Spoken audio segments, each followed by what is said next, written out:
ലെബനനിലെ 3 നഗരങ്ങളിൽ വെടിനിർത്തൽ ലംഘിച്ച് വ്യോമാക്രമണം ഇസ്രായേൽ സേന നടത്തിയെന്ന വാർത്ത വരുന്നുണ്ട്.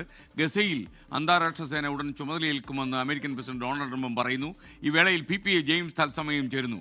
James, good morning. Good morning എസ്കേൻ. ഹായ്. ഇത്രയും കാലം വാർത്ത പറഞ്ഞിട്ട് PPക്ക് ആ ഗസ വരെ ഒന്ന് പോകാൻ തോന്നാത്ത എന്താ? അല്ല, ഗസയുടെ അടുത്തവരെ പോയി അതിന്റെ ഉള്ളിലേക്ക് കയറ്റുന്നില്ലല്ലോ. ഇതുവരെ വിദേശ രാജ്യങ്ങളിൽ നിന്നുള്ള മാധ്യമ പ്രവർത്തകരെ അവരെ കയറ്റുന്നില്ലെന്ന് മാത്രമല്ല, അവിടുത്തെ തദ്ദേശീയരും നേരത്തെ വിദേശീയരുണ്ടായിരുന്ന അടക്കം ഏതാണ്ട് 300-ലേറെ മാധ്യമ പ്രവർത്തകർ അവിടെ കൊല്ലപ്പെട്ട് കഴിഞ്ഞു. 100 കണക്കിന് ആൾക്കാർക്ക് പരിക്കുണ്ട്. അവര് ഈ 2ാം ലോക മഹായുദ്ധ കാലത്ത് പോലും ഇതുപോലെ മാധ്യമ പ്രവർത്തകർ കൊല്ലപ്പെട്ടിട്ടില്ല എസ്കേൻ. അതുകൊണ്ട് നമുക്ക് വാർത്തയിലേക്ക്. എസ്കേൻ, അമേരിക്കൻ പ്രസിഡന്റ് ഇങ്ങനെ പറഞ്ഞുകൊണ്ടിരിക്കുകയാണ് അവിടെ അന്താരാഷ്ട്ര സേന ഇപ്പോൾ ചാർജ് എടുക്കും ഗസയിൽ എന്ന് പറയുമ്പോഴും പ്രശ്നങ്ങൾ തീരുന്നില്ല. കാരണം ഈ ഹമാസ് പിന്മാറാൻ സമ്മതിച്ചിട്ടില്ല.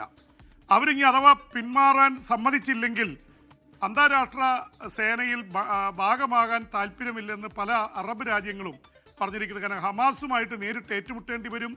അപ്പോൾ അറബ് രാജ്യങ്ങളുടെ സേന അവർക്ക് ജീവൻ നഷ്ടപ്പെടുന്ന അവസ്ഥയുണ്ടാകും. എന്ന് മാത്രമല്ല, അവിടെ അറബ് രാജ്യങ്ങൾ ഹമാസിനെ കൊല്ലാൻ വേണ്ടി കൂടെ നിന്നു എന്ന് അറബ് രാജ്യങ്ങളിൽ, മുസ്ലിം രാജ്യങ്ങളിലൊക്കെ പ്രതിഷേധമുണ്ടാവാം. എന്തായാലും അവർ താല്പര്യക്കുറവ് അറിയിച്ചിട്ടുണ്ട്.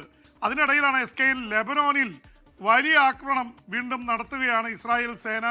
3 നഗരങ്ങളിൽ വെടിനിർത്തൽ ലംഘിച്ച് 1 വർഷമായുടെ വെടിനിർത്തലാണ്. എൻ്റെ ഇടയ്ക്കൊക്കെ കയറി ആക്രമിക്കും. ഇത്തവണ കടുപ്പിച്ചിരിക്കുകയാണ് ആക്രമണം. വ്യോമാക്രമണം നടത്തിയിരിക്കുകയാണ് ഇസ്രായേൽ സേന. നിരവധി പേർ കൊല്ലപ്പെട്ടിട്ടുണ്ടെന്ന് പറയുന്നു. എന്തായാലും കഴിഞ്ഞ ആഴ്ചകളിലാണ് അവിടുത്തെ ഐക്യരാഷ്ട്ര സഭയുടെ സേന ലെബനൻ ഇസ്രായേൽ അതിർത്തിയിൽ നിൽപ്പുണ്ട്. അവിടേക്ക് ഡ്രോൺ ആക്രമണം നടത്തി ഇസ്രായേൽ സേന. ഡ്രോൺ UN സമാധാന സേന വെടിവെച്ചിട്ടു. അതേ ചൊല്ലി പ്രശ്നങ്ങളുണ്ടായി. ഐക്യരാഷ്ട്ര സഭയും ഫ്രാൻസും ഇസ്രായേലിനെതിരെ പ്രതികരിച്ചിരുന്നു. എന്തായാലും ഇപ്പോൾ ഇസ്രായേൽ പറയുന്നത് അവിടെ ഹെസ്ബുള്ള വല്ലാത്ത രീതിയിൽ ആയുധവൽക്കരണമൊക്കെ നടക്കുന്നു. അവരുടെ കേന്ദ്രങ്ങൾക്ക് നേരെയാണ്, ഹെസ്ബുള്ളയുടെ കേന്ദ്രങ്ങൾക്ക് നേരെയാണ് ആക്രമണം നടത്തിയെന്ന് ഇസ്രായേൽ പറയുന്നു. എന്തായാലും ഇതേ ചൊല്ലിയുള്ള വാഗ്വാദങ്ങൾ അങ്ങോട്ടും ഇങ്ങോട്ടും നടക്കുകയാണ് എസ്കേൻ. അതിനിടയിൽ ഈ ലെബനനിലെ സർക്കാർ, ജോസഫ് അഫ്വയുടെ നേതൃത്വത്തിലുള്ള സർക്കാർ ഇസ്രായേലുമായി ചർച്ച നടത്തരുതെന്ന് ഹെസ്ബുള്ള അന്ത്യശാസനം നൽകിയിരുന്നു. അതിന് തൊട്ടുപിറകെയാണ് ഇസ്രായേൽ സേന ഹെസ്ബുള്ള കേന്ദ്രങ്ങളിലേക്ക് ആക്രമണം നടത്തിയത്. എന്തായാലും ലെബനീസ് പ്രസിഡന്റ് ജോസഫ് ഔ അതിന് എതിർപ്പും ശക്തമായിട്ടുള്ള പ്രതിഷേധവും അറിയിച്ചിട്ടുണ്ട്.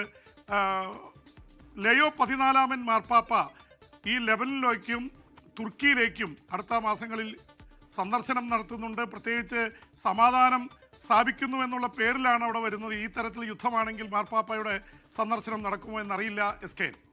ലോകത്തെവിടെയായാലും ഏത് സമയത്തും 24 വാർത്തകളും ഓഗ്മെന്റഡ് റിയാലിറ്റി പാക്കേജുകളും എക്സ്പ്ലെയിനറുകളും വിശദമായി കാണാൻ ഞങ്ങളുടെ YouTube ചാനൽ നിങ്ങൾക്ക് സബ്സ്ക്രൈബ് ചെയ്യാം.